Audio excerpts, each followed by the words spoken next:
সংবিধান বিরোধী মন্তব্যে সাংবাদিক ময়ূক রঞ্জন ঘোষের বিরুদ্ধে দিনহাটা থানায় এফআইআর। তৃণমূল যুব কংগ্রেসের গ্রেপ্তারের দাবি।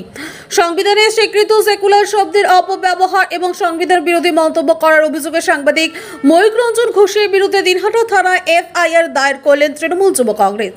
এদিন দিনহাটা শহর ব্লক তৃণমূল যুব কংগ্রেসের পক্ষ থেকে থানায় অভিযোগ দাখিল করা হয়।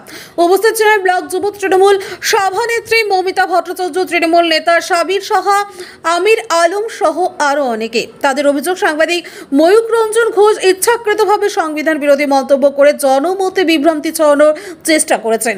এই নিয়ে তারা তার অবিলম্বে গ্রেপ্তারের দাবি জানান। এই ঘটনাকে কেন্দ্র করে রাজনৈতিক মহলে চাঞ্চল্য ছড়িয়েছে।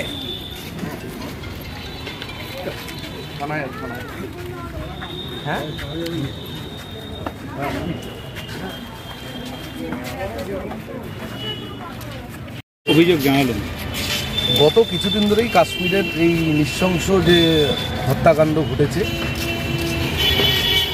তার পরিপ্রেক্ষিতে রিপাবলিক বাংলার চ্যানেলের যিনি ময়ূক রঞ্জন ঘোষ আছেন, তিনি যেভাবে সেকুলার নিয়ে ধর্মনিরপেক্ষতা নিয়ে কথা বলছেন এবং উনি এটাও বলছেন যে ধর্মনিরপেক্ষ হলে আপনি দেশ ছেড়ে চলে যান। প্রথমত আমাদের ভারতবর্ষ ধর্মনিরপেক্ষ দেশ, আমরা সবাই ধর্মনিরপেক্ষ এখানে যারা আছি আমরা মনে করি, এবং তার এত বড় স্পর্ধা কেমন করে হয় যে ধর্মনিরপেক্ষ যদি আপনি হন তাহলে দেশ ছেড়ে চলে যান। তার বিরুদ্ধেই আজকে আমরা যুব তৃণমূল কংগ্রেসের পক্ষ থেকে থানায় তার বিরুদ্ধে একটি এফআইআর।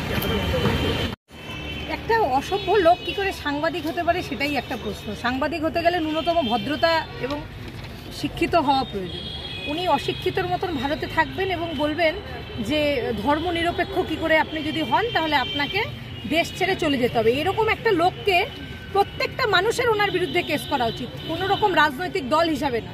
আজকে সাধারণ মানুষের প্রতিবাদ এটা, যে ময়ূক রঞ্জন নিজেকে কি মনে করে, তিনি কিভাবে মানুষকে এত অপমান করে হ্যাটা করে কথা বলতে পারে, কোনো ধর্ম নিয়ে এইভাবে বলতে পারে, এবং তারা কিভাবে এই চ্যানেলটাকে একদম বিজেপির প্রমোট চ্যানেল হিসাবে চালাচ্ছে এবং মানুষকে এইভাবে অপমান করছে, তার বিরুদ্ধে আমাদের প্রতিবাদ। আমরা চাই সারা রাজ্যে প্রতিবাদ হোক, ময়ূকের বিরুদ্ধে একটা কঠিন পদক্ষেপ গ্রহণ করুক পুলিশ প্রশাসন।